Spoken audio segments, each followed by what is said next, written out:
Good morning. আমি স্বাগতা। আজকে সকালে ব্রেকফাস্ট একটু অন্য হলো, বরের আবদারে পরোটা আর সাদা আলুর তরকারি, আর চা তো ম্যান্ডেটারি। তারপরে আমরা একটু বেরিয়েছিলাম, একটু কিছু বাজার করার ছিল।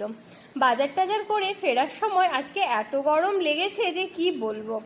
এসেই আগে লেবু জল খেয়ে নিলাম, একটু ঠান্ডা জল এনেছিলাম তো বাড়িতে লেবু ছিল, তো গরমে এর থেকে ভালো আর কি হয়, তো একটু লেবু জল বানিয়ে খেয়ে নিলাম। চিনিটা আমি খুব একটা খাই না, তাই বরেরটাতে একটু চিনি দিয়ে আমারটা চিনি ছাড়া শুধু লবণ দিয়েই খেয়ে নিলাম। খেয়ে যে কি রিফ্রেশিং লাগে না এই গরমে, ঠান্ডা জলে নিম্বু পানি, উফ সে আর বলতে। তো ওরটা বানিয়ে আগে দিয়ে দিলাম, তারপর আমি আমারটা বানিয়ে নিলাম। তারপর খেটে এরপর আবার রান্না বসাতে হবে। বিকেলে একটু মুভি দেখতে যাওয়ার প্ল্যান করেছি, তাই তাড়াতাড়ি রান্না করে খাওয়া দাওয়া সেরে নিতে হবে। একটু রোদে বেরিয়েছিলাম, তাই একটা ফেস প্যাক একটু লাগিয়ে নিলাম মুখে, একটু ট্যান ট্যান পড়ে গেছিলো মনে হয়। তারপর পুজোটা করে নিলাম। সিংহাসনটা কি সুন্দর লাগে না সাজিয়ে দিলে ফুল দিয়ে। তারপর খেয়ে দিয়ে সন্ধ্যের সময় আমরা বেরিয়ে পড়লাম মুভি দেখতে, ধুরন্ধর 2। মুভিটা তো দারুণ লেগেছে আমাদের দুজনেরই। আগে একটু টাইম ছিল, তো আমরা চা টা খেয়ে পপকর্ন নিয়ে ঢুকে পড়লাম হলে।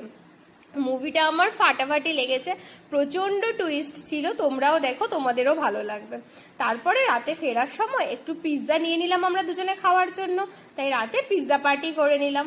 ওকে, দেখা হচ্ছে নতুন একটা ভিডিওতে।